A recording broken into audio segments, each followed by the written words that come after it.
নমস্কার।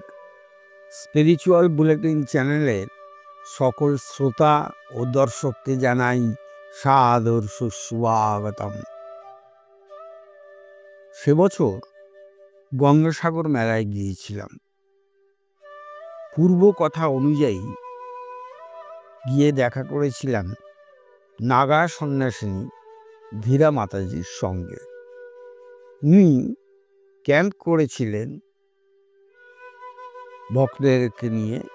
সেই ক্যাম্পে বেশ কয়েকদিন ছিলাম। একদিন একজন ভক্ত ধীরা মাতাজিকে প্রশ্ন করলেন, আচ্ছা মাতাজি, ঈশ্বর এক, সব শাস্ত্রেই বলেছে, সব অবতার পুরুষরা বলেছেন, সমস্ত মহাপুরুষরা, আধ্যাত্মিক মহাপুরুষরাও বলেছেন। তো ঈশ্বর যদি এক হন, তাহলে আমাদের সনাতন ধর্মে এত দেবদেবী কোথা থেকে এলো?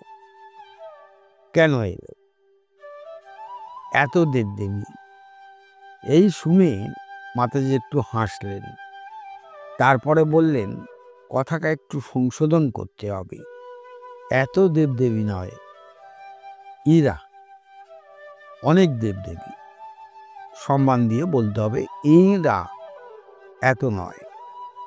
আসলে ঈশ্বর এক, এক বই দ্বিতীয় নয়। তাহলে এই যে এত দেবদেবী আমাদের সনাতন ধর্মে আমরা পুজো করি, সেটা কোন যুক্তিতে? ঈশ্বর যদি এক হন, তাহলে এত দেবদেবী কোথা থেকে আসছে? এদেরকে আমরা পুজো করছি কেন? এতে তো বিভ্রান্তির সৃষ্টি হচ্ছে, তাই নয় কি মাতাজি?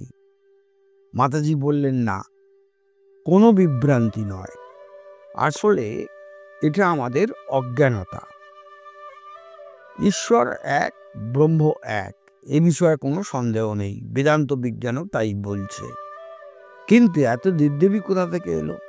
মাতাজি একটি অসাধারণ উদাহরণ দিয়ে বললেন, এই যে এত দেবদেবী আমরা দেখছি, অসংখ্য দেবদেবী দেখছি, এরা আসলে সেই একই ঈশ্বরেরই বিভিন্ন প্রকাশ। বলে একটি সুন্দর উদাহরণ দিলেন মাতাজি। বললেন, ধরুন কোনো একজন শিক্ষক, তিনি যখন স্কুলে পড়াচ্ছেন, তখন তিনি সকলের কাছে একটা সম্পর্কে বাঁধা পড়ছেন, ছাত্রছাত্রীদের কাছে। সেটি হলো তিনি শিক্ষক। আবার ওই শিক্ষক যখন স্কুলের শেষে বাড়িতে ফিরে নিজের ছেলের সঙ্গে কথা বলছেন বা মেয়ের সঙ্গে কথা বলছেন, তখন তিনি হচ্ছেন একজন স্নেহশীল পিতা। আবার যখন তিনি তার স্ত্রীর সঙ্গে কথা বলছেন, তখন তিনি একজন স্বামী। এই যে একই ব্যক্তির বিভিন্ন পরিচয়। আবার যখন তিনি পাড়ায় বন্ধু বান্ধবদের সঙ্গে আড্ডা মারছেন, তখন তিনি বন্ধু। আত্মীয় স্বজনদের কাছে তার নানান সম্পর্ক রয়েছে, অথচ ব্যক্তি এক, লোক এক।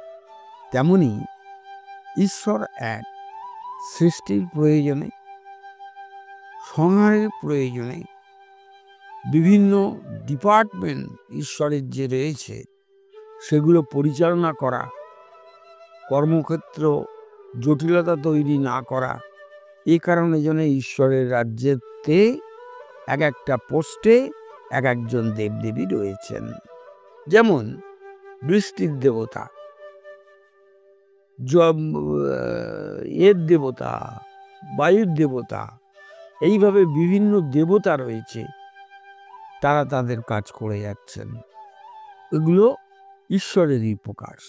মূল যে ঈশ্বর এক, তারই একটা প্রকাশ হচ্ছে দেবী দুর্গা, তারই একটি প্রকাশ হচ্ছে মা কালী, তারই একটি প্রকাশ শিব। এইভাবে বিভিন্ন দেবদেবীর প্রকাশ হয়েছে একই ঈশ্বর ব্রহ্ম থেকে। তাই বলা হয় সনাতন ধর্মে ঈশ্বর এক, কিন্তু তার বিভিন্ন প্রয়োজনে, বিভিন্ন কার্য সমাধা করার জন্য বিভিন্ন রূপে একই ঈশ্বর বিভিন্ন দেবদেবী রূপে প্রকাশিত হয়েছেন। সুতরাং কোনো বিভ্রান্তির কারণ নেই। কি সুন্দর ব্যাখ্যা করলেন ধীরা মাতাজি। আমরা সবাই শুনে সেদিন খুব আনন্দিত হয়েছিলাম। তাহলে বন্ধুরা, আজকের আলোচনা নিশ্চয়ই আপনাদের পছন্দ হয়েছে, ভালো লেগেছে। আর যদি ভালো লেগে থাকলে তাহলে শেয়ার করবেন, লাইক করবেন, কমেন্টস করবেন। রেজিস্ট্রেশন ফর্ম সরাসরি 1 ডিসেম্বরের অনুষ্ঠানে আপনারা যদি যোগদান করতে চান তাহলে আমাদের ডেসক্রিপশন বক্সে দেওয়া থাকছে রেজিস্ট্রেশন ফর্ম, ফিল আপ করে ফেলুন।